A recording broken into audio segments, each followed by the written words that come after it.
Conservative media done right. You're listening to the SHR Media Network.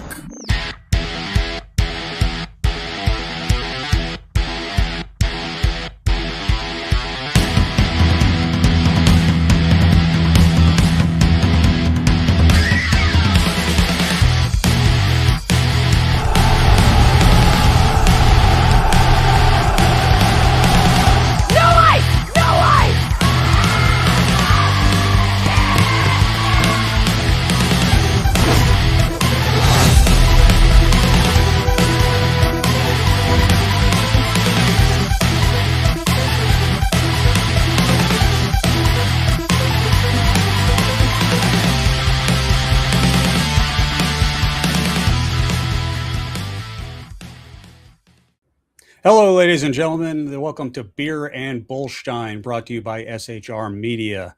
Thank you, boys, for giving me this opportunity. My name is Lyle Armstrong. I am your host for this evening. I am a combat veteran of two foreign wars, Iraq and Afghanistan. Been around the block a few times. I was a 22-year combat veteran of the United States Air Force, retired as a master sergeant, which is an E7, if I remember correctly. If they still do the things the same the way that they used to, who knows at this point. With me today is my co-host Cartier, my service dog. She probably will be down there. You'll probably most likely hear her rather than see her just because of the camera angles, but she's always with me. Sits right there next to me. Another one I have today because he will not leave me alone is Raphael. He is actually currently sitting in my lap. I'm not going to disturb him because he's just content. So hopefully that's pretty much where we're going. So welcome aboard. I'm going to have a great intro for this eventually. This is live podcasting, folks, but here we go. So I am... like I said, the whole squad is here. Look at that. I do absolutely love this. Guys, I do love a lot of feedback, and I will be responding a lot to chat because this is kind of how I run my classes when I give them outside of this. I do like a lot of feedback from the audience, and I will be talking with you throughout this.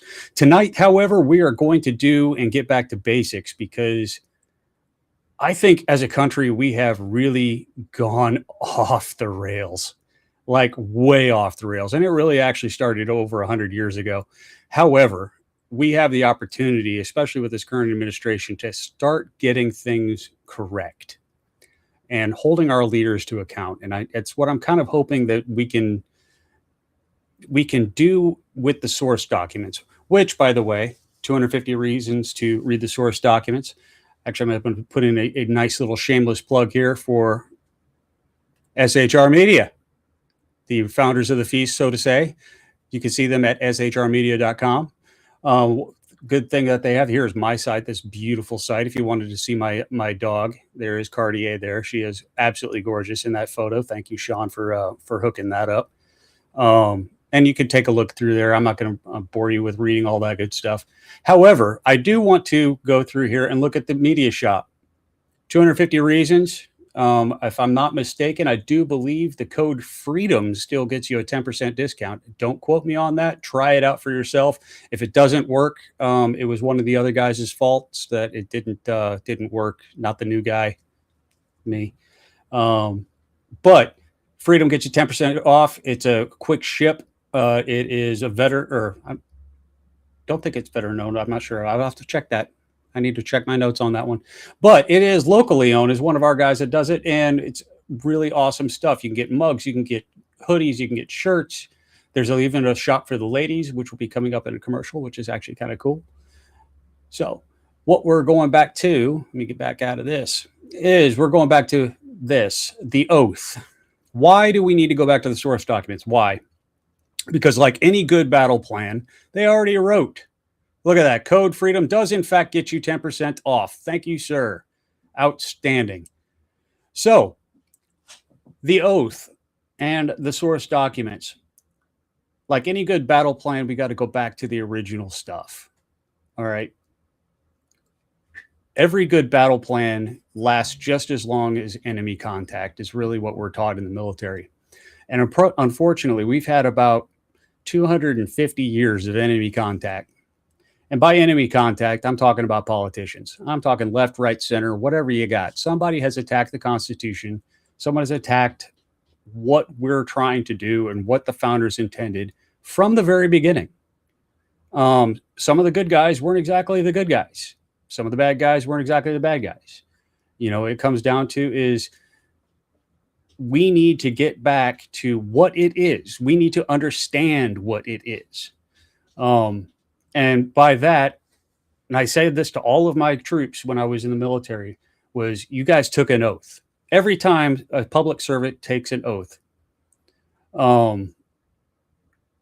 they retake, or every time they take office, they take an oath and they retake an oath. I myself took it 5 times, took the same oath 5 times, and it meant the same to me every single time. And by the way, those oaths don't have an expiration date.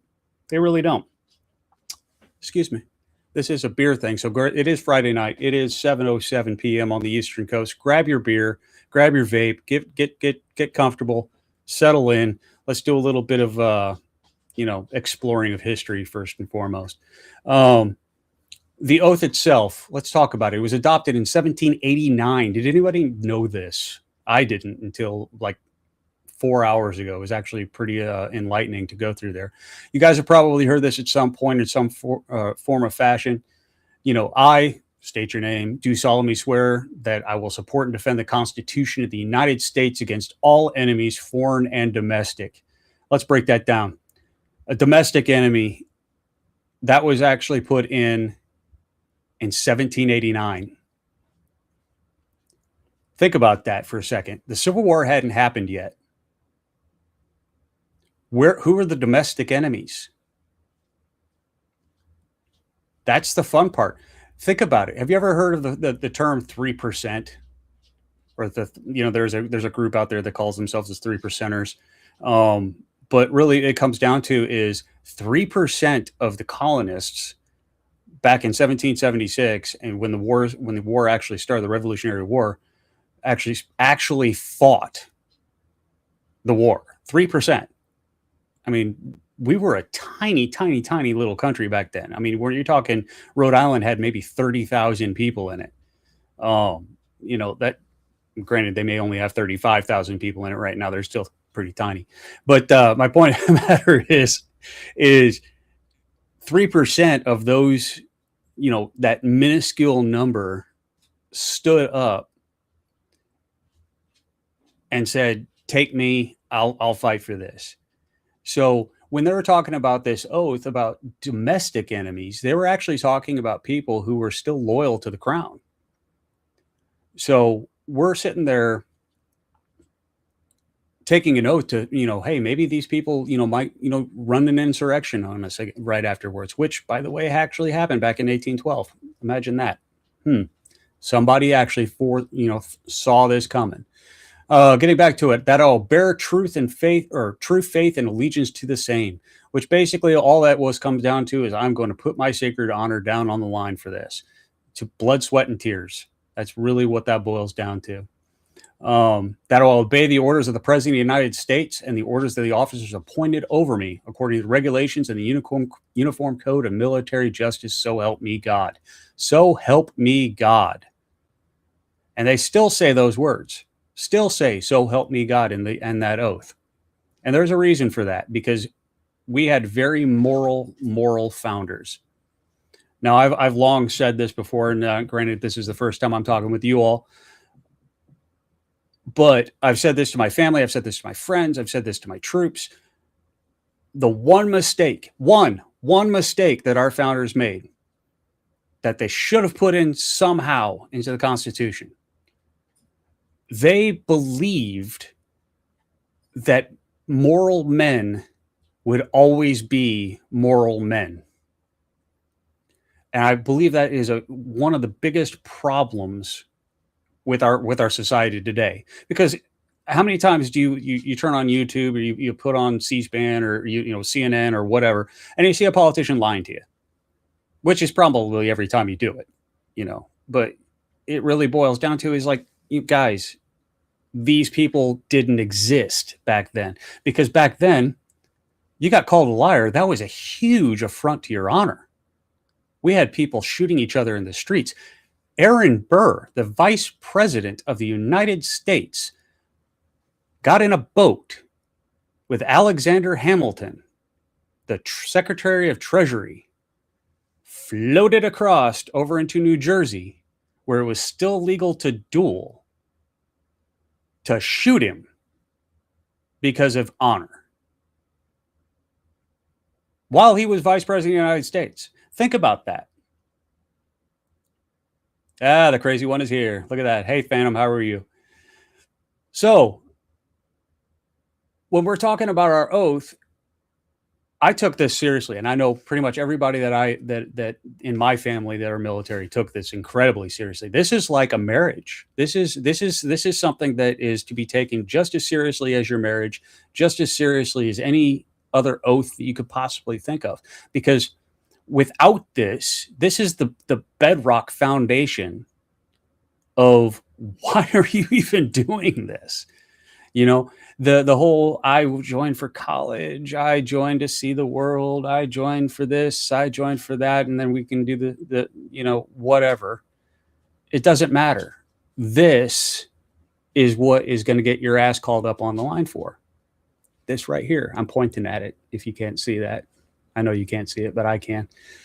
It was this or jail. Yep, that was true. That was kind of a joke that kind of went a little bit too far. So what comes down to is we really need to understand this. Now, mind you, you're taking an oath to uphold, support, and defend the Constitution of the United States against all enemies, foreign and domestic. How many people have actually read the Constitution? I mean, this old dusty document right there, right? That thing, who can read that? I mean, hell, most people under the age of 25 can't read cursive to begin with, never mind an old dusty pigskin or parchment. But keep that in mind real quick. Who actually read it? Who understood it? This is the problem with half the problem. You sat there and you gave your life to it. You're writing a blank check to including up to the point in your life to support that document, that idea. That idea right there was the premise of great men coming up with our nation and our set of laws. And the problem with it is when we disregard this, what else is fair game? You get my point? So when we're talking about the preamble, all right, let's just talk about that. We the people. We all heard "we the people" before. In order to form a more perfect union, establish justice, ensure domestic tranquility, provide for the common defense, perform general welfare, and secure the blessings of liberty to ourselves and our prosperity, do ordain and establish this Constitution for the United States of America. The fun part about this is promote the general welfare. That is the first of two times that that term shows itself in this document. And that has been misinterpreted so many times, it's not even funny. The good news is they spelled it out. The problem is it's being disregarded all over the place. I say for every rookie mistake Lyle has to drink. I'm already way ahead of you, brother. Got the 6-pack sitting right down here. Good to go. I was going to have it sitting up here, but I didn't want to give a free beer commercial to somebody. So when we break this down, there are 7 articles to the Constitution plus the amendments. When we get into Article 1, which audience does anyone know? I'm just kidding. That is for our excuse me, that starts up our legislative branch, which is our Senate and our Congress. I do want to talk about a couple of different things in here. Specifically, Article 1, Section 8. Specifically, Article 1, Section 8. And I'm going to get this. I resized this, and now it doesn't look right. There we go. Let me get this up on the stream for you. Article 1, Section 8. All right. These are called the 18 enumerated powers. Okay. This right here is probably the most disregarded thing in the Constitution. This is a list of 18 things that Congress is allowed to make laws about. Who knew that, right? 18 things. That's it. That's all they were allowed to do. Granted, back then, they came to Congress, they worked for 4 months, and then they went home for 4 months, right? And then they actually had to do their business. They had to run their farm. They had to, work in their store. They had to do whatever at home. And they had to actually live with the people they were governing, which, by the way, was limited to 30,000 people per representative back then. So let me put it to you this way. If you don't know your representative now, that's because they can duck you because there's 200 other thousand people looking to get at them. 30,000. You're kind of a well-known person at that point. They probably know where you live. They probably can walk up and knock on your door back then. This is also during the time when you think about, during Lincoln's time, there was people sleeping in the hallways of the White House. Different times, But let's get back to the 18 enumerated powers here. Congress shall have the power to lay and collect taxes. Now, this is where, have you ever heard of the good and plenty clause? I really wish I would have looked up who actually said that. It was a Democrat who says that due to the good and plenty clause, they can make laws about whatever they want. The good and plenty clause. So this is what the good and plenty clause says. All right. Congress shall have power to lay and collect taxes, duties, imposts, and excises, to pay debts, and to provide for the common defense and general welfare of the United States. But all duties, imposts, and excises shall be uniform throughout the United States. Now, let's look. Let me get up here real quick. Watch this. Here we go. Section 8. I want you to look at where the commas are here real quick. All right, because the commas are very, very important things. And this document was written so the farmer could read it. So my dumbass could read it. All right. This thing is not meant so some legal scholar, some lawyer that goes to Harvard, or some, dumbass with a three-piece suit has to be employed to tell you what it is. All right. This isn't like the days of old where you had to go to the rabbi and pay him money so he could pray to God for you. This is so you could pick up the document and go, here we go. I like this, or I don't like this, or what have you, or at least know how things work, how things aren't supposed to work, and who's responsible for what, because let's face it, when people are confused, they don't care. All right. Think of how many times that you're out there and you're ashamed because you don't know the answer to something, or, the teacher asked a question in school and you didn't know. So you kept your hand down and prayed to God they didn't ask you, because you just have to come up with something quick. So this right here, to pay the debts and provide for the common defense and general welfare of the United States. The funny part is if you look at it, there's a comma right there. And the next punctuation doesn't happen until after that. So that means in the English language, all of this goes together. Okay?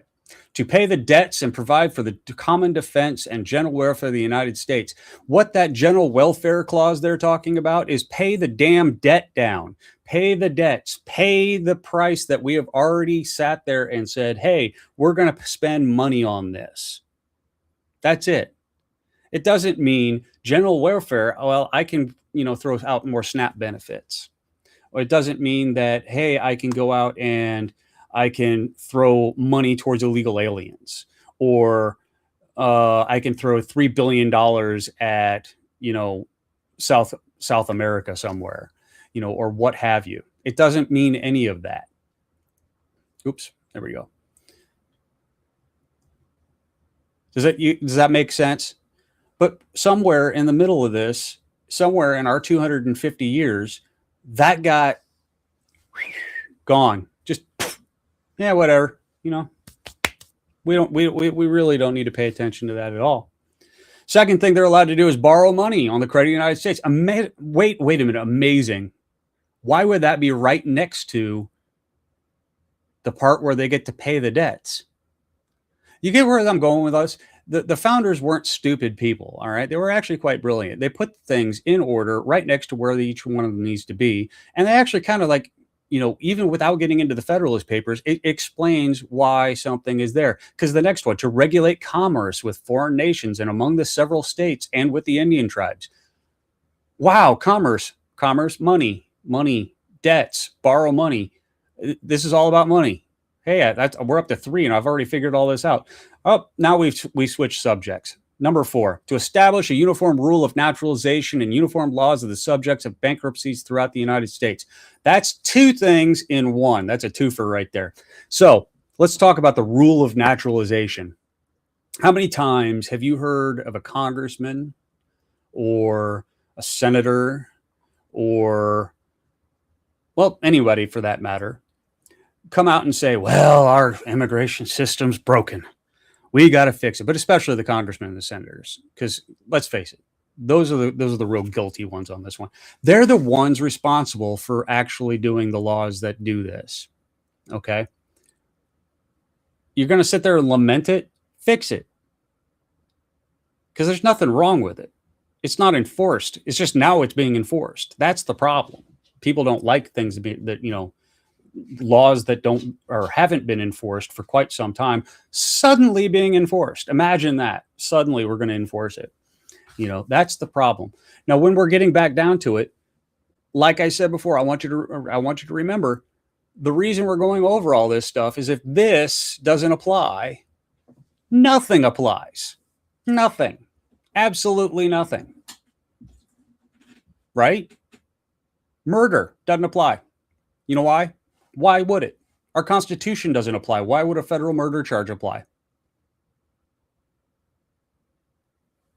There's nothing mentioned in the Constitution about murder. Weird. Kind of fun, right? All right. So, where are we at? To coin money, regulate the value of. We're back to money again. To foreign and regular of foreign coin to fix the standard of weights and measures. So basically, so we don't get screwed. All right, to provide punishment of counterfeiting of the securities and current coin in the United States, to establish post offices and roads. That's a big one. Why do you think the United States owns all of the interstates? That's where it was established under. Granted, it was to move nuclear weapons around, but that right there is why, why we have post roads.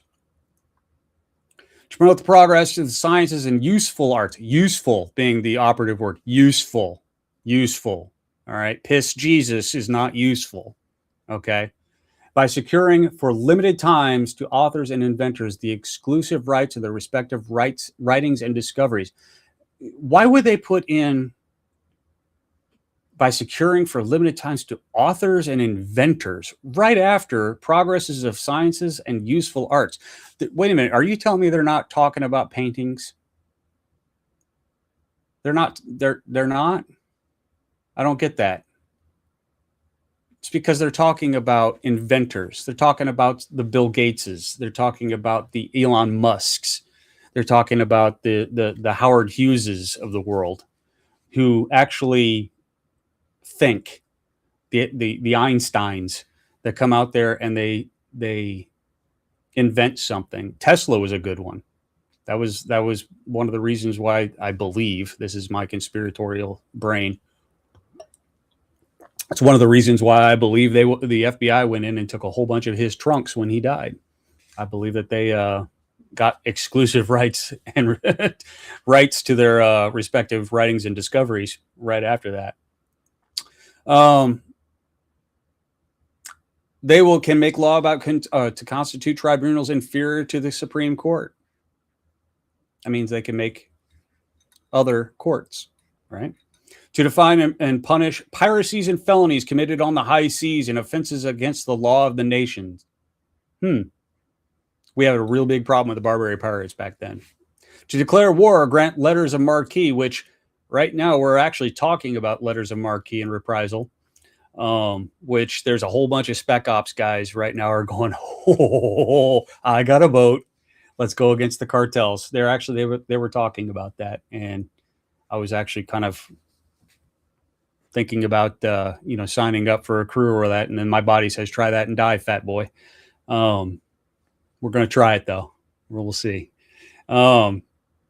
Make rulings concern captures on land and water. So here's the next part: to raise and support armies, but no appropriation of money to that use shall be for longer than a term of 2 years, to provide and maintain a navy. They recognize the importance of a navy.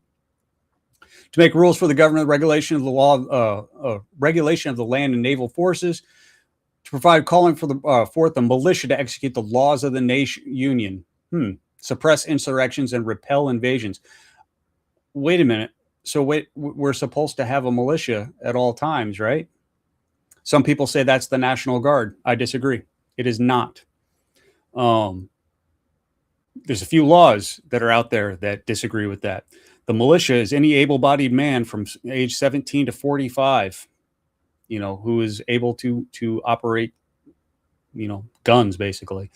To provide for organizing, arming, and disciplining the militia, and for governing such part of them as may be employed with the service of the United States, reserving to the states respectively, and the appointment of officers, the authority of training the militia according to the discipline prescribed by Congress. All of this stuff, where in there does it talk about SNAP benefits? Where in there does it talk about funding education? Where in there does it talk about funding healthcare? Where in there does it talk about throwing money to foreign nations, absent a treaty? Actually, it doesn't even say that, because the treaty part comes later. That's in a different spot.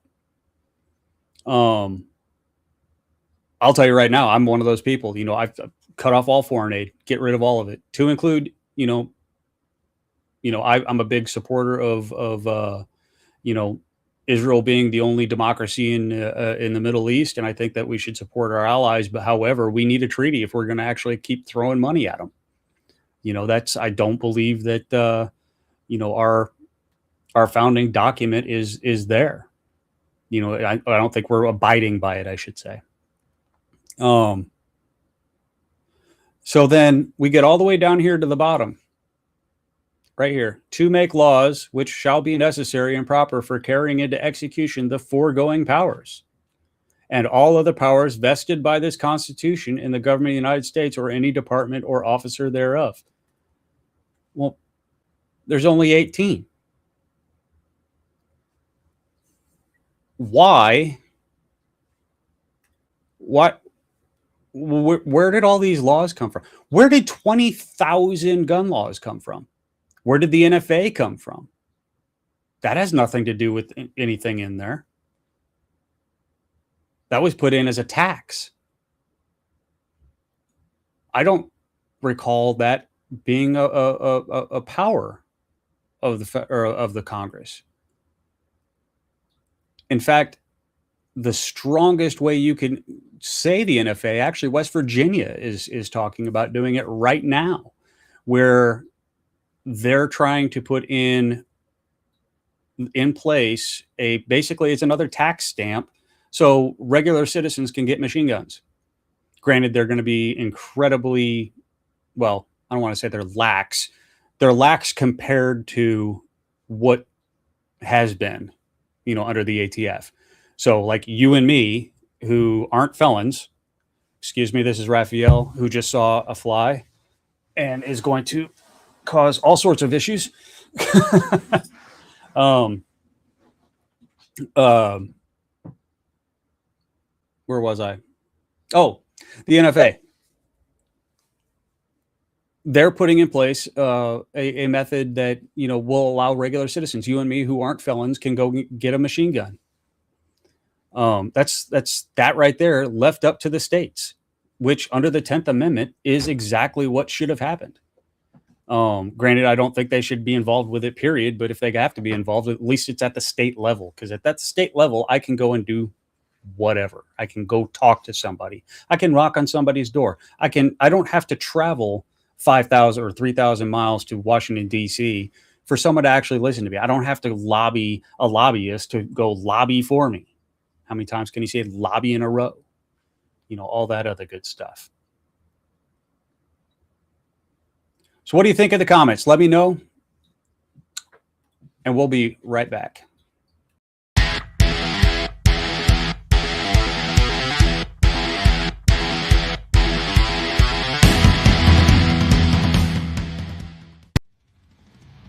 Welcome to the Reaver of Common Sense, where we cut through the noise of news and politics with a sharp edge. Tune in every Monday and Friday at 9 p.m. Eastern Standard Time for a refreshing dose of reality. We fearlessly tackle the tough topics with no nonsense, just pure common sense. Visit shrmedia.com to discover where you can catch the Reaver in action. He is here to amplify your inner logic. He may not always be polite. He may not always be refined, but one thing is for sure. He always tells it like it is. The Reaver of Common Sense.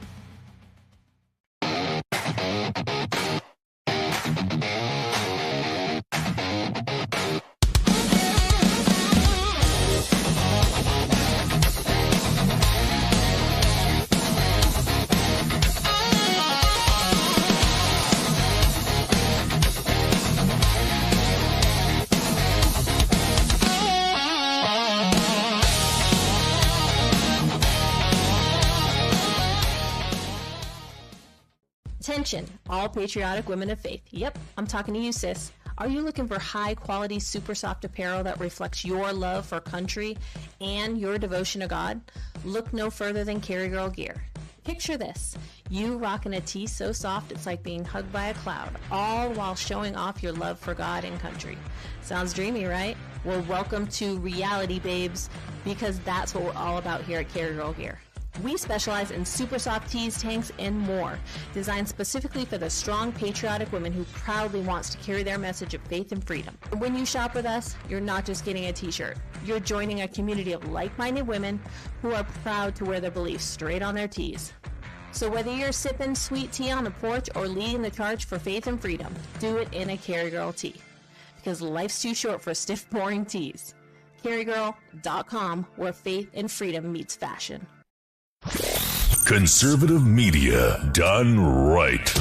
You're listening to the SHR Media Network.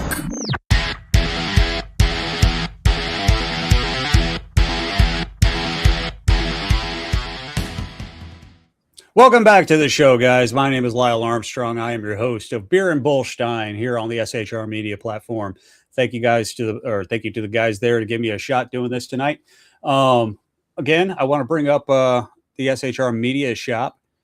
Oops, I need to break that, but sorry, didn't have that ready to go. For the 250 Reasons t-shirt that I am currently modeling. No, it will not make you look as fat as me. It'll actually slim you down. It makes you look more attractive to the opposite sex or the same sex if you're into that. It's all good too. We can come down. You can get yourself a coffee mug. Makes you smarter as you drink it. All that other good stuff. You use code FREEDOM. It gets you 10% off in the shop right now. So make sure you check that out. All right. So back to the show. We are talking about Article 2 now. We're just going to touch base on a couple different things. What is Article 2? It is the executive branch. That is the president. Who is the executive branch? It is everybody. That makes me sexy as hell. I love that. I'm putting that one right up there.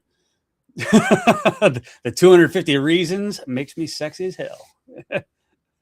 There we go. The executive branch is in charge of everybody in the executive branch. Unlike some people who would like that to go away.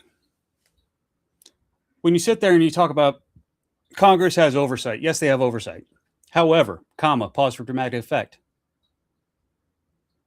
They don't get to tell every single branch of government or inside the executive branch what they can and cannot do.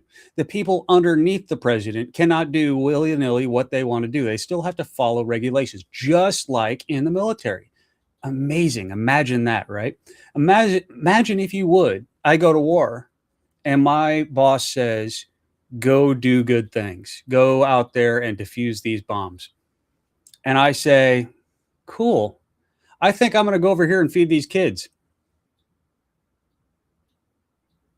Boom. All right. So that's a problem, right? That's a huge problem right there. He is the commander in chief, for not just of the military, but of the entire executive branch. He appoints everybody in the executive branch with the advice and consent of the Senate. Now, mind you, the advice and consent of the Senate sometimes has been contentious. It sometimes, as Clarence Thomas was once quoted as saying, a high-tech lynching under Joe Biden, by the way. However, it really, yeah, Raffaelle's seeing the ghosts of our founders. He's pretty much half a retard, and that's why he's attached to me. He's the other half of me. So, oh, look at that. Breaking news. Former President Bill Clinton testifies under oath that President Trump was not involved with Jeffrey Epstein. But Hillary Clinton was. Probably in the jail cell. So, that being said, let's get back to this. President Trump, where was I? He is the commander-in-chief not only of the armies and navies, but he is also of the entire executive branch. The only way to get rid of this guy is to impeach him. The problem with that is you have to actually have some sort of constitutional violation. He has to violate Constitution. He has to be convicted in the Senate of treason, bribery, or other high crimes and misdemeanors. Not being in contempt of Congress is not a misdemeanor, as much as they want to call it that. It really isn't. You get my point. I think we can move on from there. Article 3. Let's talk about this for a second. If I was to say, what is the power of the judicial branch or the Supreme Court of the United States? What is the power? I would almost guarantee, this is one of my big pet peeves. So write this one down, guys. I'm actually going to write it down over here on this board here. What is the power? The word that's going to come out of your mouth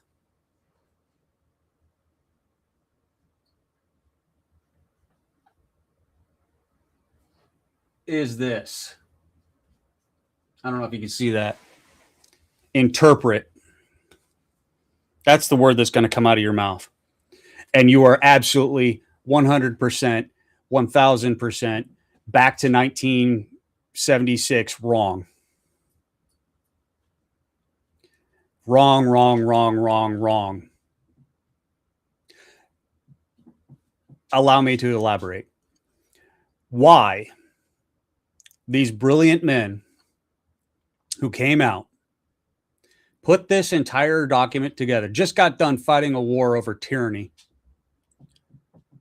which, by the way, the tyranny was part of that was a 0.5% tax increase on one product. And here we are, I'm about to write my $12,000 tax bill to the IRS.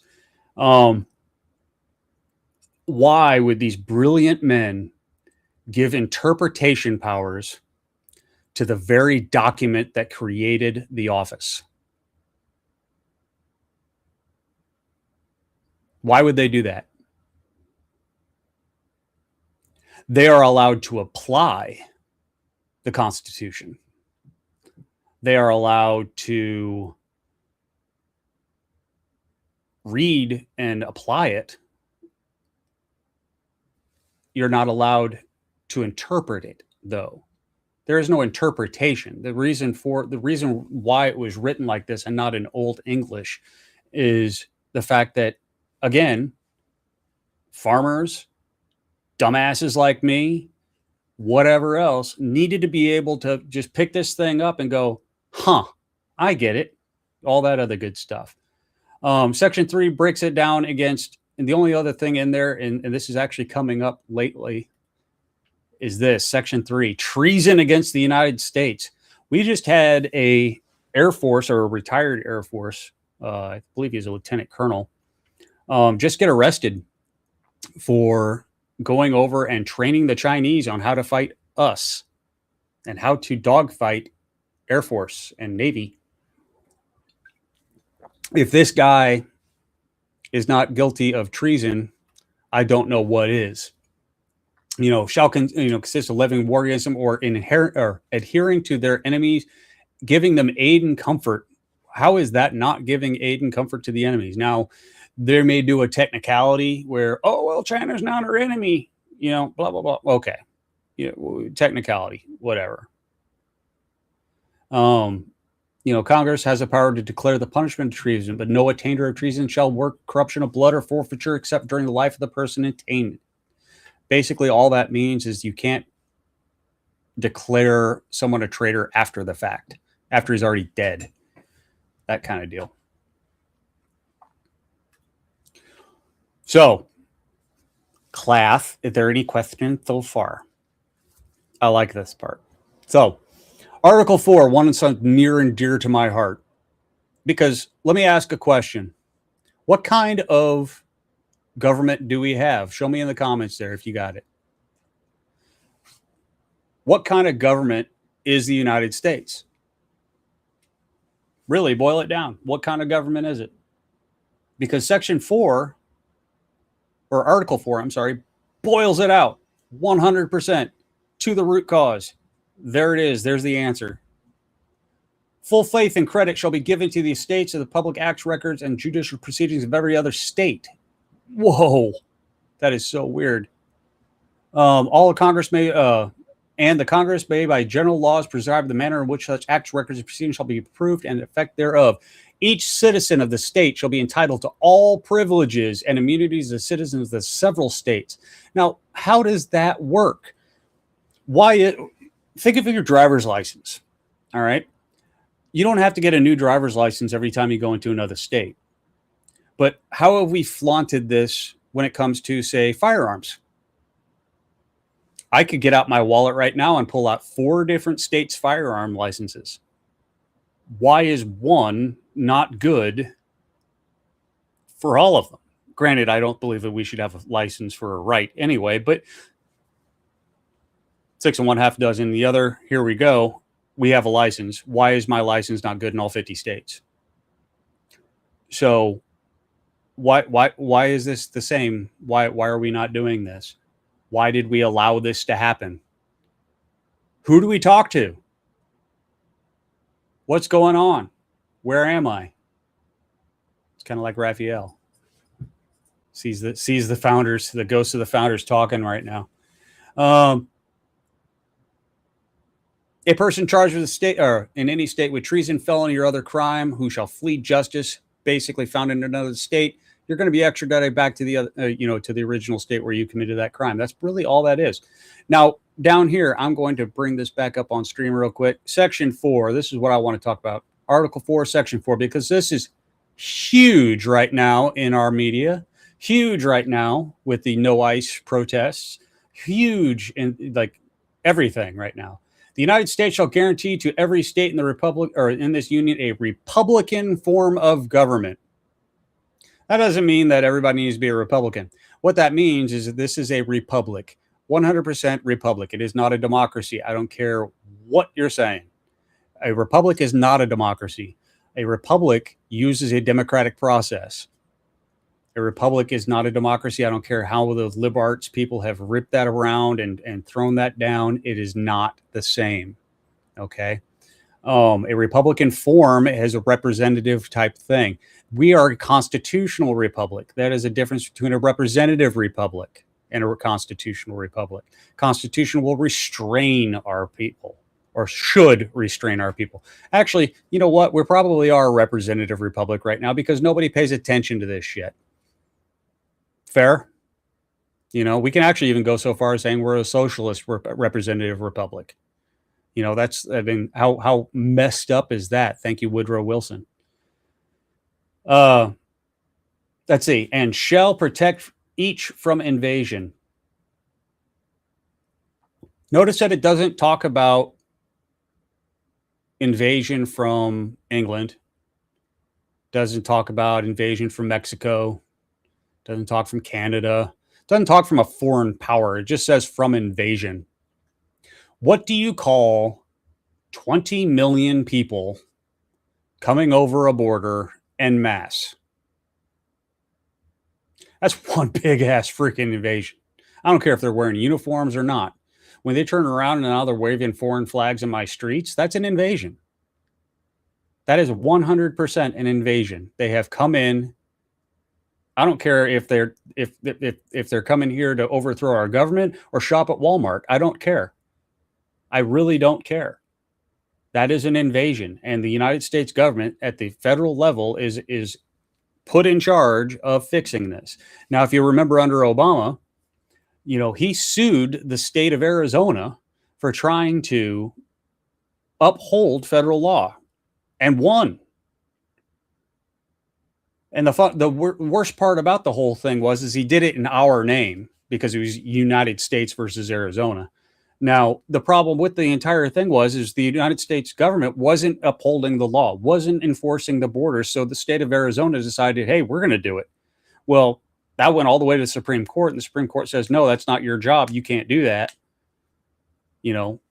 Whereas that's dereliction of duty. To be honest with you, I think the Supreme Court got that one incredibly wrong. Wouldn't be the first time. They also upheld slavery at one point too. So it's not the first time that the Supreme Court has gotten something wrong. Keep that in mind. Article 5, moving on to all that good stuff. Article 5. This is basically where the founders said, hey, we're a brilliant dudes, right? So chill. They're all sitting around going, yep, we came up with this shit. Now what? Well, let's see. We're going to let them talk. We're going to give them guns. Now what? Well, shit. What happens if we need to change this shit? This is it. Article 5 right here. This is where it spells out what is necessary to change the Constitution. And this is what most leftists don't freaking understand. They're all like, oh, we'll just make a law. We'll just make a law. We'll just make a law. No, you can't. First off, go back to Article 1, Section 8. This is why we have half the problems we do. Article 1, Section 8 is just completely ignored. And then you get people saying, oh, we're just going to make a law about this, rather than go get 2/3 of the House, 2/3 of the Senate, 3/4 of the states to sit there and say, hey, this amendment is good. Okay, they did it for alcohol. To hell with all of you. Hell with all of you, the people who voted for that. Bad. So, bad. No, but my point is they did that for alcohol. They did it for a number of things. Let's figure out what we could do. George Bush Jr., George W. Bush, he actually talked about trying to make a marriage between a man and a woman be the law of the land by constitutional amendment when he was in office. He proposed it, I should say, by constitutional amendment. And I disagreed. I disagreed 100%. Not that I'm for gay marriage or against gay marriage. Do not care. What you do in your bedroom is up to you. You do you. Leave me the hell out of it. That being said, the consequences of your actions are all on you too, because not me. I didn't do it. You did it. You go for it. But I disagree with Congress and via the Constitution taking away people's rights. The Constitution, as we're going to get to here in a minute with the Bill of Rights, is about restricting the government, not restricting people.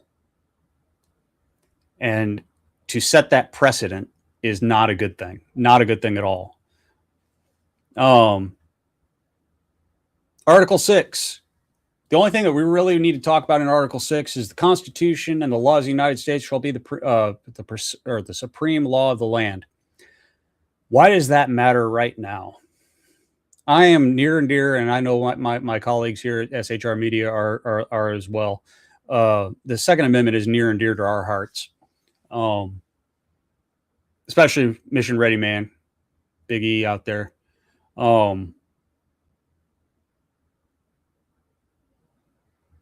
light of the Heller decision, in light of the Bruin decision, which both said, firearms in common use cannot be banned, the state of Massachusetts actually right now has what they call it's called the FCAB. If you remember back to the ACAB, all cops are bastards thing that they had before, it's the FCAB, the firearms.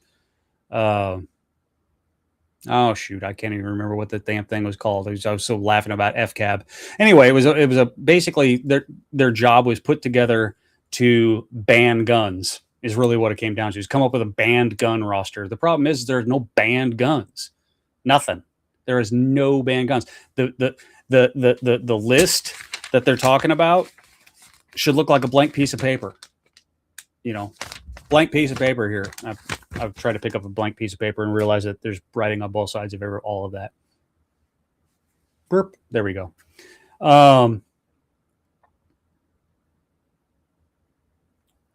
Whereas the Second Amendment says shall not be infringed, how do we have 20,000 gun laws?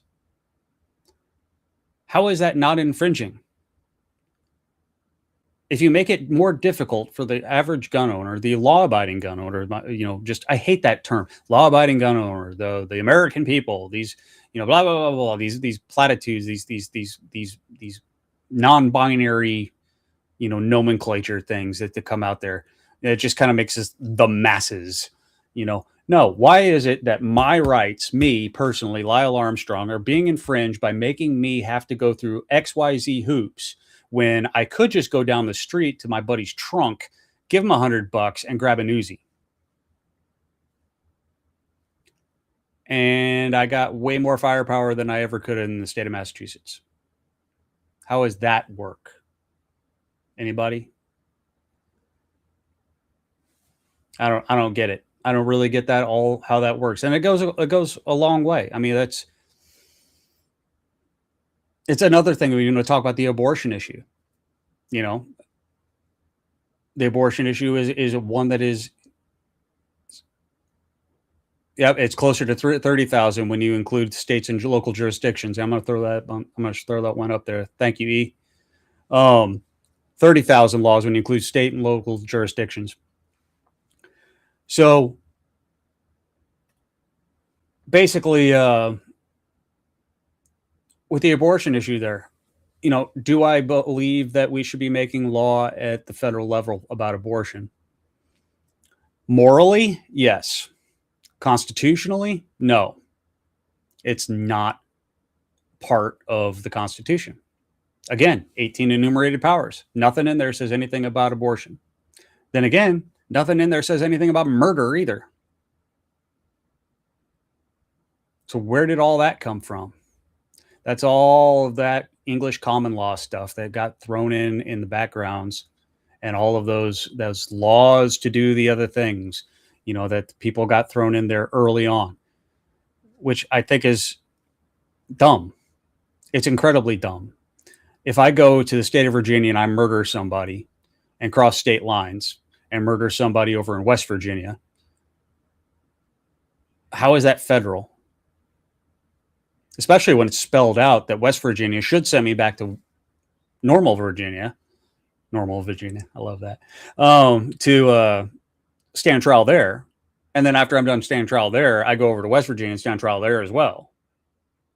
And then they can fight it out amongst themselves of who's going to get me and who's going to, take me for the rest of my life, or probably an injection or a firing squad, one of the two. All that other good stuff. My point is why do we even need a federal murder charge? Murder is illegal in all 50 states. It's a weird thing. I don't understand. So let's talk about Article 7, because all good documents need a byline. This is the funniest thing. I love this. Article 7 is literally William Jackson, the secretary, talking about what he changed in the Constitution. And then everybody else signing it, saying done with unanimous consent and all that other good stuff. All right, that's it. That's Article 7. That is the original Constitution right there. That's all it is. 100% it. The fun part about this entire thing is it's such an easy document to follow. It's an easy document to do, but we're throwing away half of it. You know, I mean, we could talk about all sorts. I mean, I know I glossed over a whole bunch of stuff. You know, there's other things that I didn't talk about. You know, the 3/5 compromise. I didn't talk about. Some of the like Article 9, which is the naturalization portion of Article 1, where that comes into and it says, prior post 1808, no state could allow foreigners in. I glossed over a lot of that stuff just for a matter of time. We can get into that stuff at a later date. But for the most part, for the nuts and bolts of this thing, for what we're working with today, that's the Constitution. That is the entire document of it. We're going to talk about the Bill of Rights and the amendments later in a moment. But first, we're going to take a little break. We'll be right back.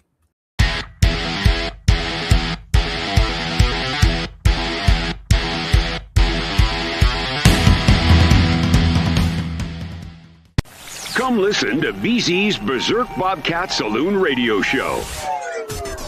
Live on select and exclusive Tuesday and Thursday nights at 11 p.m. Eastern, 10 p.m. Central, and 8 p.m. Pacific on the SHR Media Rumble channel, SHR Media YouTube channel, X, Twitch, Spreaker, and wherever great conservative podcasts are found. BZ, your conservative Sherpa, guides you through the maelstrom of Democrat, leftist, and globalist lies, chaos, deceit, and betrayal.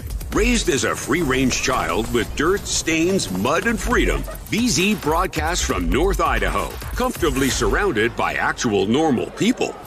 Jump into our plush, sumptuous, palatial, and resplendent chat room on rumble.com.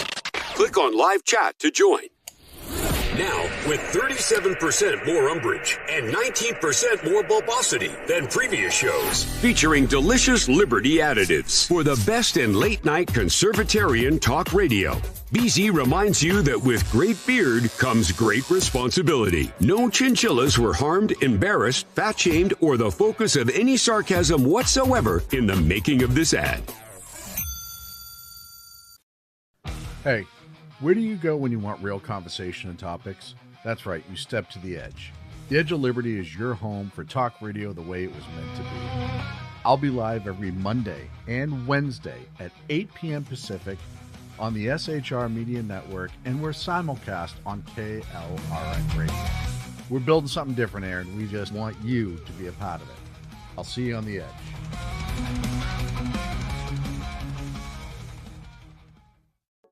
Are you looking for a way to boldly express your faith and love for your country? And check out 7 Armors, the premier apparel company for patriotic men of God, where faith meets freedom in style. Our t-shirts are more than just clothing, they're statements. Bold, stylish, and meaningful. From timeless messages to modern designs, we've got something for every patriotic man of God. Wear your beliefs proudly with 7 Armors gear. Don't miss the chance to wear your faith and freedom on your sleeve. Visit 7armors.com today and join the movement. That's the number 7armors.com. Conservative media done right. You're listening to the SHR Media Network.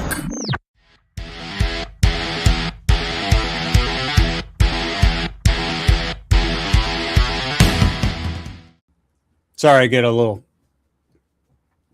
I should have kept that going. Anyway, welcome back to the show. My name is Lyle Armstrong. Welcome back to Beer and Bullstein, brought to you by SHR Media. Again, SHR Media has that nice little, where is it? The media shop. Here we go. I'm going to bring this up here again because this is just too good of a deal to pass up. Freedom, 10% off. You get 250 Reasons t-shirt. You can look as sexy as I do in this thing. It's actually pretty damn comfy. It makes you smarter, makes you better looking, all that other good stuff. So go ahead and shop with us. Keep us on the air. The number one conservative, media network that is out there right now. Now, what I'd like to show you now is this guy, this old dusty document right there. If anybody can read that, I can't read that. I see the resolved article, something Congress, something like that. I'm not entirely certain what they're saying. Anyway, it is the Bill of Rights. Did you all know that the Bill of Rights actually has a preamble? No? A lot of people don't. And the reason for it is it didn't actually make it into the transcription of the rest of the document. Once they took the preamble was actually brought about in 1789, or not the preamble, but the Bill of Rights was suggested in 1789. The articles that were adopted, there was 12 articles in the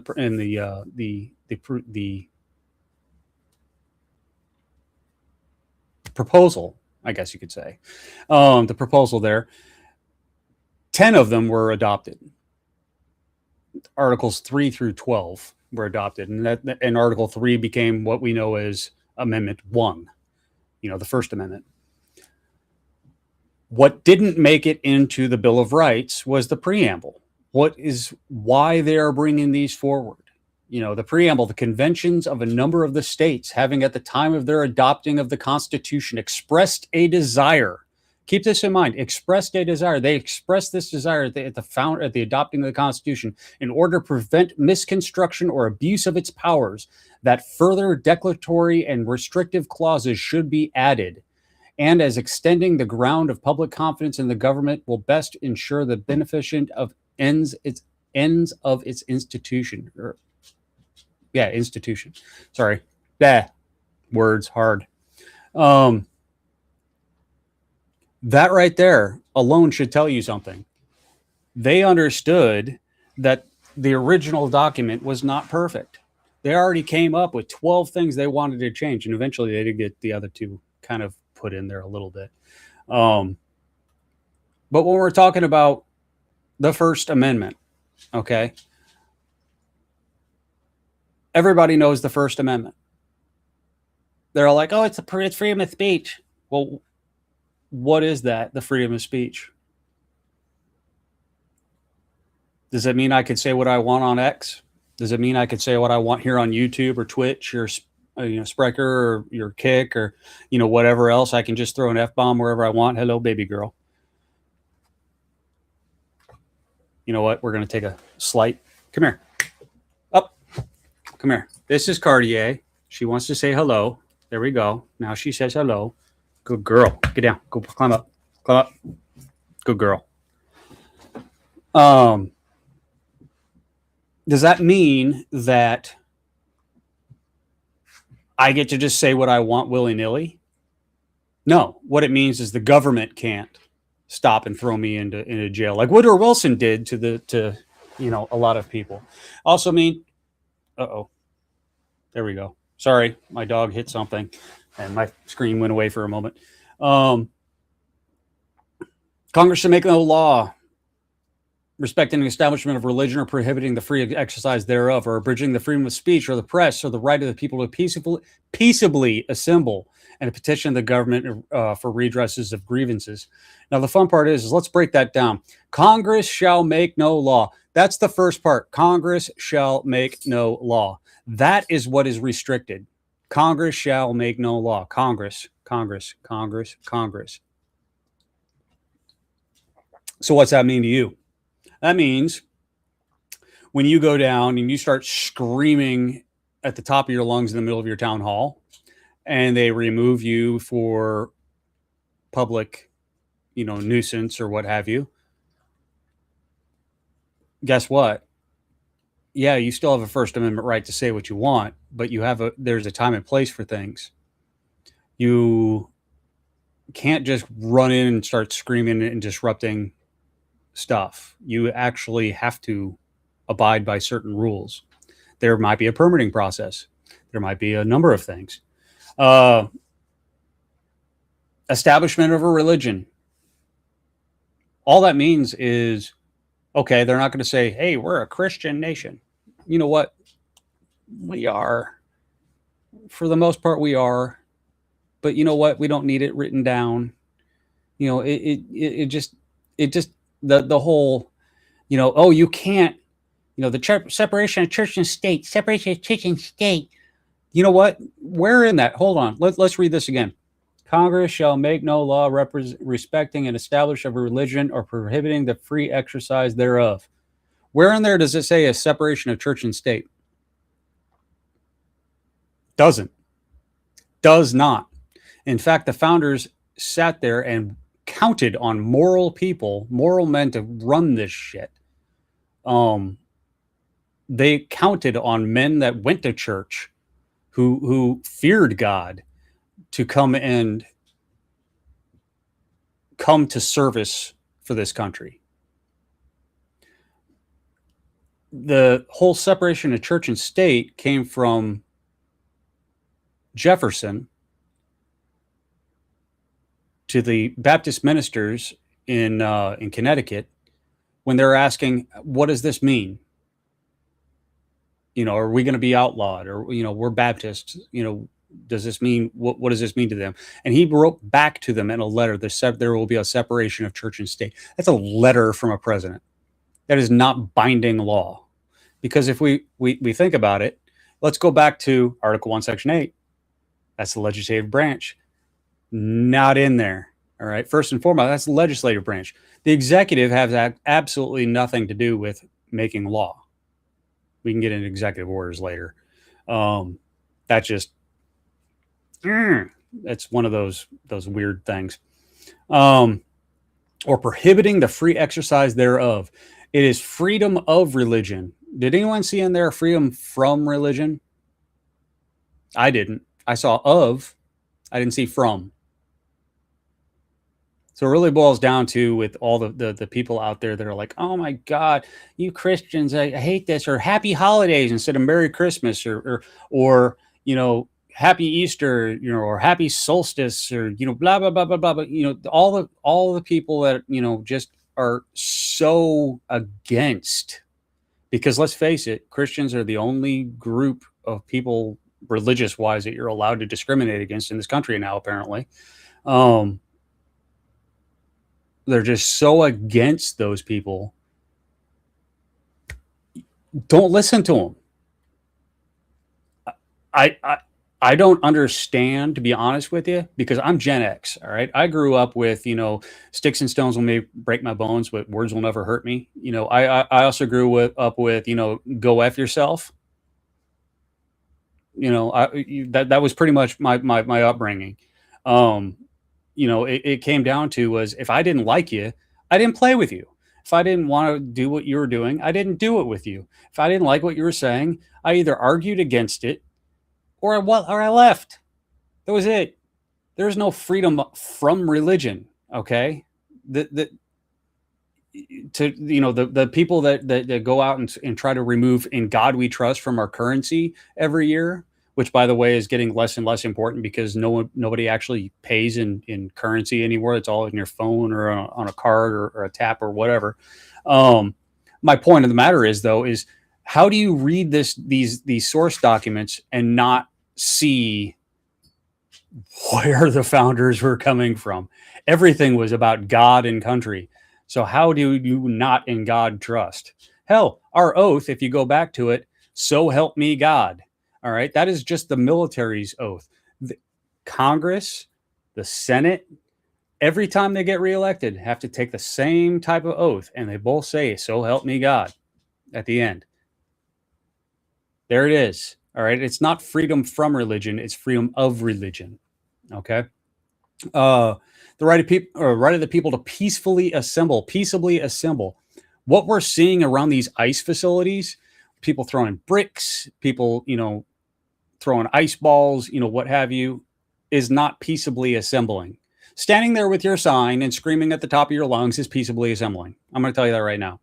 When we're talking about the guy that got shot for interfering with law enforcement, that was not peaceably assembling.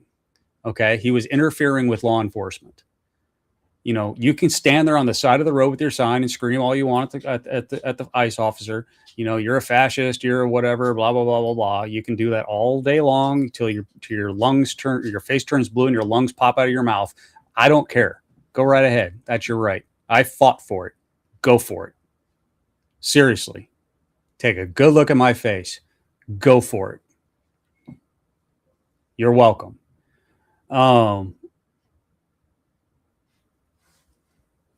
Who cares? But once you start putting hands on officers, once you start getting in between the officer and his quote unquote prey, you know, once you start, you know, interfering with the operations that's going on with that, that's where your rights end. Okay. You don't have that right of, that's not peaceably assembling at that point. When you're told to disperse because of a safety issue, that is not peaceably assembling. Go home. That's it. Questions, comments, concerns, complaints, gripes, moans, or bitches? No. Moving on. Second Amendment. All right. This one could have its own show in and of itself, but we're going to keep it right down to the nitty gritty, and I'm just going to tell you what's right. All right. A well-regulated militia being necessary to the security of a free state. Actually, I'm going to stop that again. I'm going to start that 100% over. A well-regulated militia, comma. Remember when I said commas are important? Well-regulated militia, comma. Being necessary to the security of a free state, comma, the right of the people to keep and bear arms, comma, shall not be infringed. All right. So in those commas, whose right shall not be infringed? Is it the militia, the state, or the people? It's the people. All right. First off, let's say it is the militia. We already described who the militia is. We're the militia.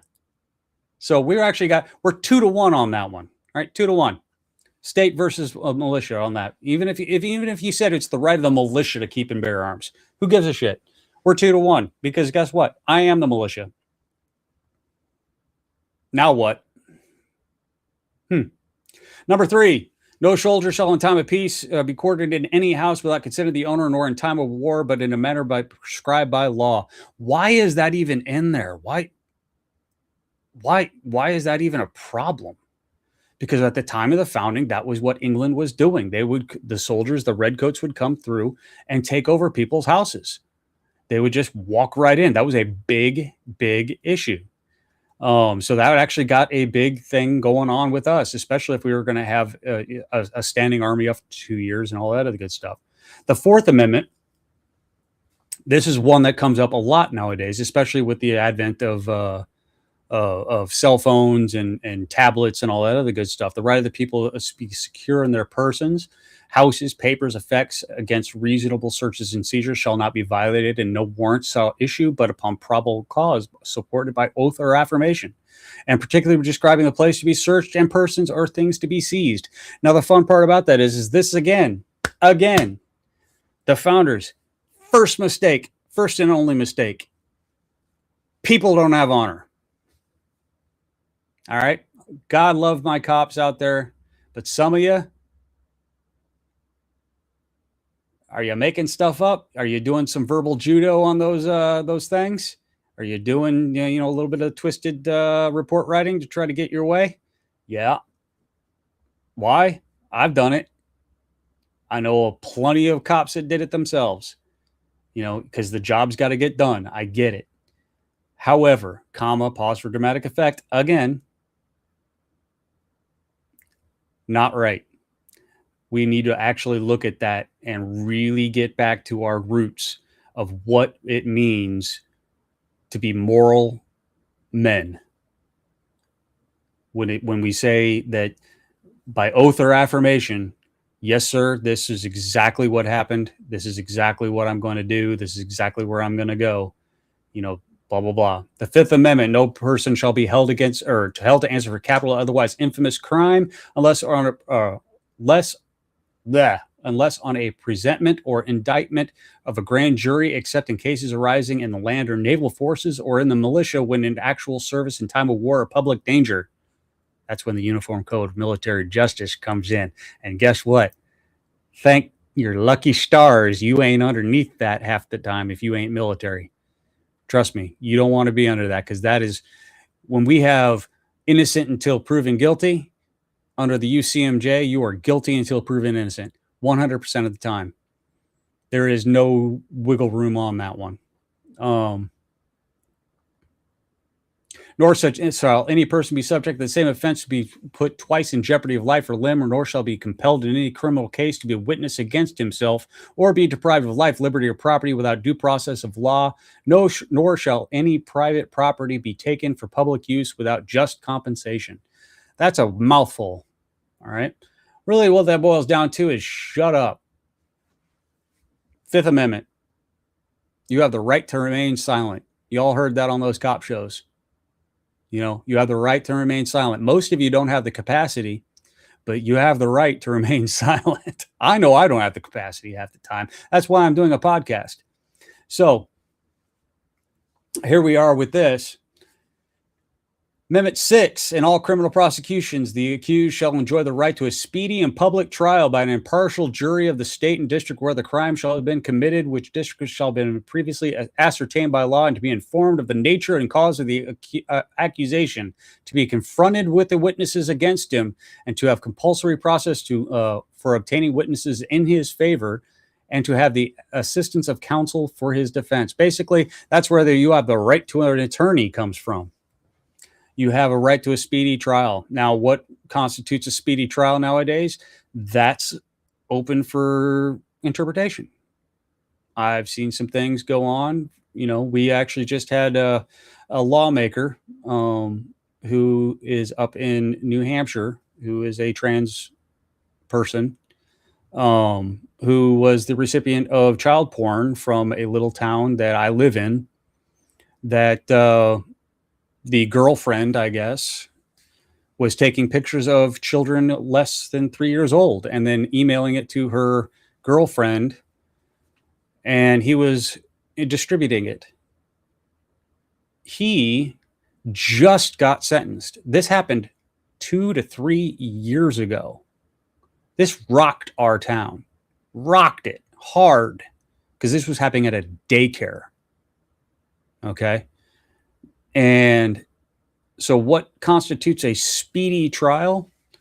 That's open for interpretation nowadays. Amendment 7, because who knows what these things are, right? Because once we get past the Sixth Amendment, half the people don't even know what Sixth Amendment is. Half the people don't know what the Fifth Amendment is, because nobody knows how to shut up in a traffic stop, right? The Seventh Amendment, it's in suits at common law where the value in controversy shall exceed $20. The right by trial by jury shall be preserved, and no fact tried by a jury shall be otherwise reexamined by any court of the United States than according to the rules of common law. Weird, right? Now the $20 thing goes away because $20 was a lot more back then. What that really boils down to is that you have a right to a jury. You have a right to a jury trial. Cool. Amendment 8, no excessive bail shall be required, nor excessive fines imposed, nor cruel and unusual punishments inflicted. Basically, what that means is I can't be taken out back and flogged. As much as I've requested it from a judge before, I am not allowed to be flogged repeatedly because of the Eighth Amendment. That's what it is. We're going to skip over the Ninth Amendment. We're going to go straight to the 10th Amendment. The power is not delegated by the United States by this Constitution, nor prohibited to it by this or to the states, are reserved to the states respectively or to the people. What that means is as long as it's not written down, it's a state power, and if it's not a state power, it's a power to the people. So this is where the people have to get into their state constitutions. Does the state constitution say X, Y, Z about A, B, C? Who knows, right? Now, the Ninth Amendment, as I like to call it, the right to arm bears, says the enumeration of the Constitution of certain rights shall not be construed or to deny or disparage others retained by the people. What does that mean to us? The enumeration in the Constitution of certain rights shall not be construed to deny or disparage others retained by the people. In other words, what that means is I have the right to do whatever I want as long as I don't infringe upon the rights of others. It also means that because I have been given the God-given rights and it has been codified here, doesn't mean that I'm infringing upon yours. If that makes any sense. Too long we have sat here and talked about the Constitution, this. The Constitution says this. The Constitution says that. And I'll guarantee you that out of the 585 members of Congress, maybe 3 of them know what the hell they're talking about. Maybe. We don't know. All I'm saying is that there is a lot of information right here in this tiny little document that lasts 3 pages that most people don't come and read and know for themselves. And I think that's a shame, because this is the blueprint. This is the battle manual. This is where we start to take our country back. This is how we're going to get them. It may have to be through the courts. It may have to be through legislation. It may just have to be straight up an Article 5 convention, because an Article 5 convention does not need Congress to do things. We can go through the states, get 38 states to say, hey, no, this is right. This is what we need right here. Let's do it. I don't know. What do y'all think?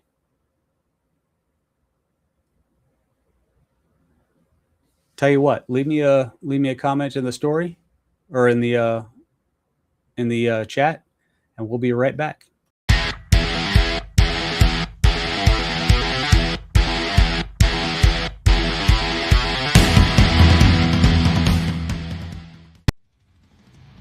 Welcome to the Reaver of Common Sense, where we cut through the noise of news and politics with a sharp edge. Tune in every Monday and Friday at 9 p.m. Eastern Standard Time for a refreshing dose of reality.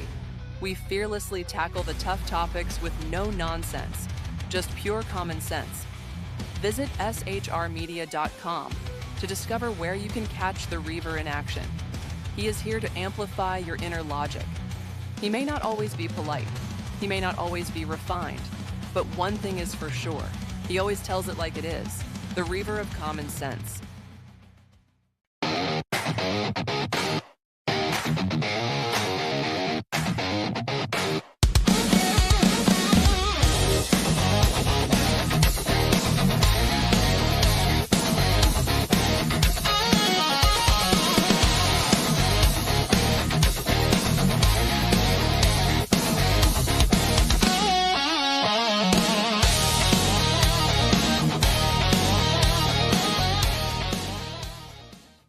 Attention, all patriotic women of faith. Yep, I'm talking to you, sis. Are you looking for high-quality, super soft apparel that reflects your love for country and your devotion to God? Look no further than Carry Girl Gear. Picture this. You rocking a tee so soft it's like being hugged by a cloud, all while showing off your love for God and country. Sounds dreamy, right? Well, welcome to reality, babes, because that's what we're all about here at Carry Girl Gear. We specialize in super soft tees, tanks, and more, designed specifically for the strong, patriotic woman who proudly wants to carry their message of faith and freedom. When you shop with us, you're not just getting a t-shirt. You're joining a community of like-minded women who are proud to wear their beliefs straight on their tees. So whether you're sipping sweet tea on the porch or leading the charge for faith and freedom, do it in a Carry Girl tee. Because life's too short for stiff, boring tees. CarryGirl.com, where faith and freedom meets fashion. Conservative media done right. You're listening to the SHR Media Network.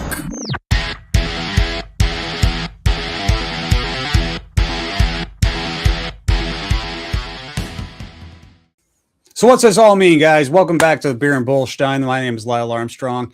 I'm coming to you live from SHR Media at the EOD headquarters here in Massachusetts in the Great Northeast. what's this all mean? Let's talk about it here. Let me back up a few minutes. I was an explosive ordnance disposal technician. What's that mean? I was a bomb tech for the military. I got to see things from a very unique perspective on the battlefield. I got to defuse bombs on the side of the road. I got to defuse bombs pretty much anywhere you could possibly think of. Why is the Constitution so important to me? Because when your job is 100% life and death,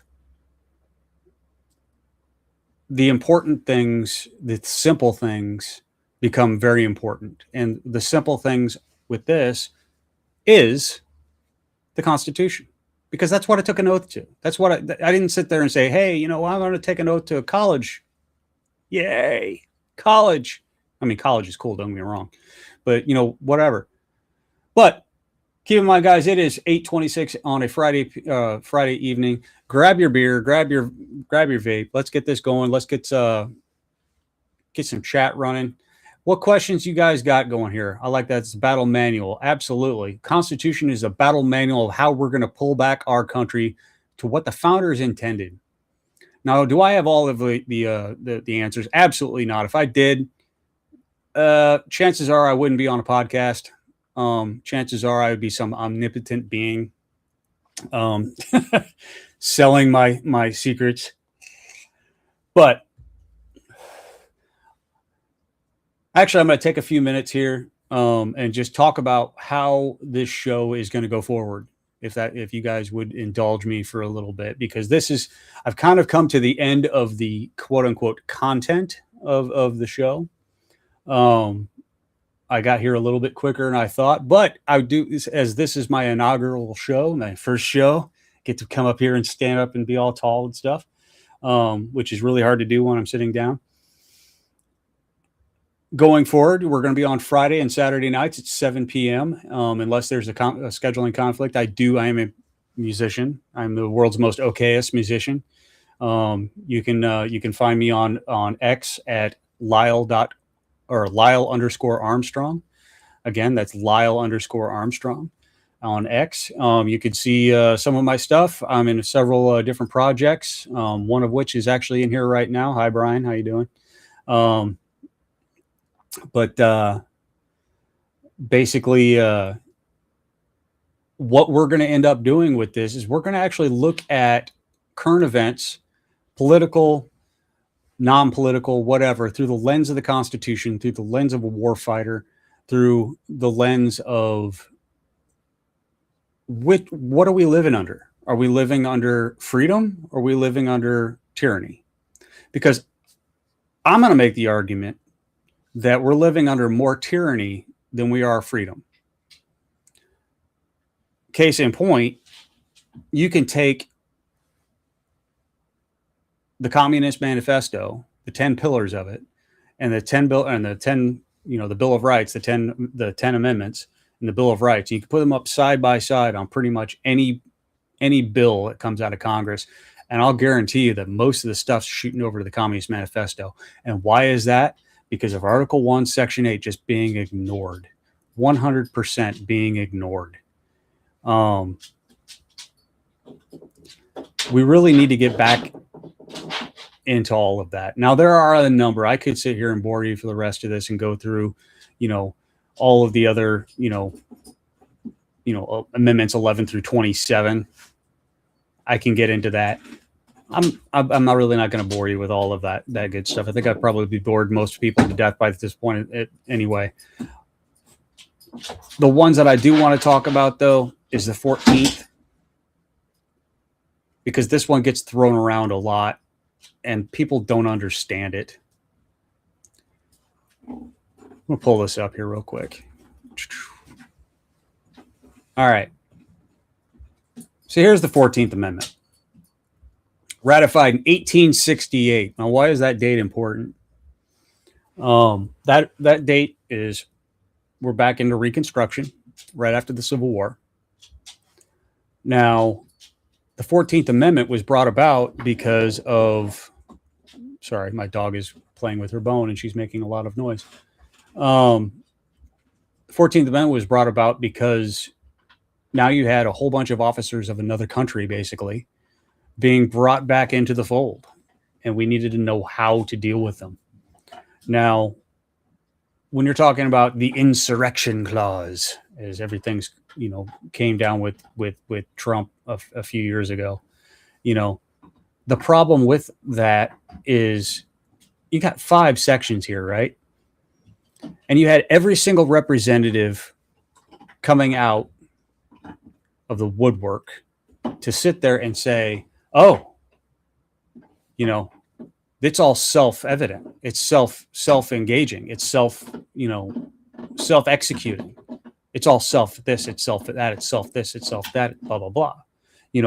Every single section of this, because they talk about section 1, all persons naturalized, blah, blah, blah. Let's actually get into, there we go, section 3. No person shall be a senator, representative, senator, or elector of the vice president holding office, civil, military, or interstate, who have previously taken an oath as a member of Congress or an officer of the United States or a member of any state legislature, supporting the Constitution, have engaged in insurrection or rebellion against the same, or given aid and comfort to the enemies thereof. But Congress may vote by 2/3 of the House. That's what they're trying to say. Section 3 is self-executing, right? The problem with that is there's a section 5. Congress shall have the power to enforce by appropriate legislation the provisions of this article. Well, that kind of changes the whole damn thing now, doesn't it?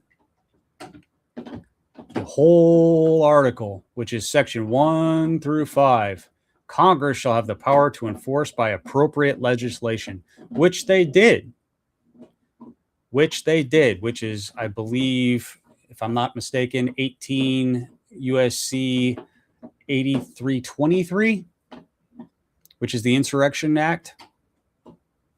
Somebody quote me on that one. I think it's 8323. My point of the matter is all of this garbage is just that. So when you're out there and you're watching CNN or you're watching MS Now or whatever, hell, even Fox News, because to hell with all of them. To hell with all of them. I'm the grumpy old man that said, get off my lawn. To hell with all of them.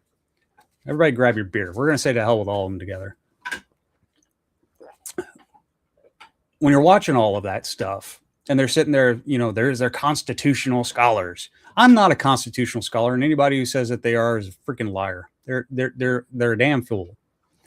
It really boils down to it's in plain English. It's in plain English because you and me need to understand how this works. That's it. And that's the sole purpose of it. You don't need to be a lawyer. You don't need to be a doctor or a judge or whatever to understand this stuff. There's no nuance to it. It's plain English. And the sooner we all get around to it and realizing that and holding our elected leaders accountable for it. And the reason why we do the elected leaders is because the appointed ones won't. They won't bend. Okay? When we're talking about Supreme Court being appointed, that's the problem. They make bad decisions too. Which brings me back to impeachment. We talked about Article 2. In under Article 2, the president can be impeached. Well, who else can be impeached? What about judges?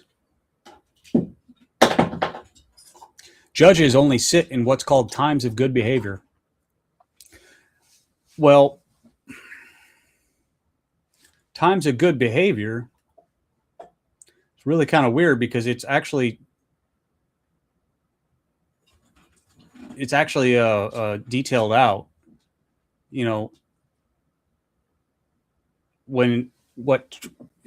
how do I put it?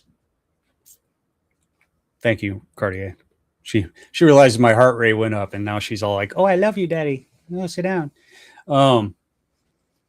Times of good behavior. If a lower court is not abiding by, say, a ruling from the Supreme Court, that is not times of good behavior. When you are ruling against, say, Bruin and Heller, that is not times of good behavior. That is immediate grounds for impeachment. That is not times of good behavior. Get rid of these judges. These are those activist judges. I don't care who appointed them. I don't care if God himself appointed them. Get rid of them. They're not right. They're not doing their job. They're not doing it correctly. It really boils down to is we're the ones who are in charge. We the people. We the people. Those three powerful words mean so much and so little all at the same time to a lot of people. Okay, some people like we the people. When I say we the people, I mean me the people. Me the people. All right. Power to the meeple. You know, as Andrew Wilkow would say. But our betters, quote unquote, would think we the people as in we, the 585 members of Congress and our elite business class billionaire donors and all that other stuff. And then you guys over there, you know, no, we the people, us, the masses, the dirty masses that go to work every day, come home small into high heaven. We're the ones that have all the power. And we really should act upon it.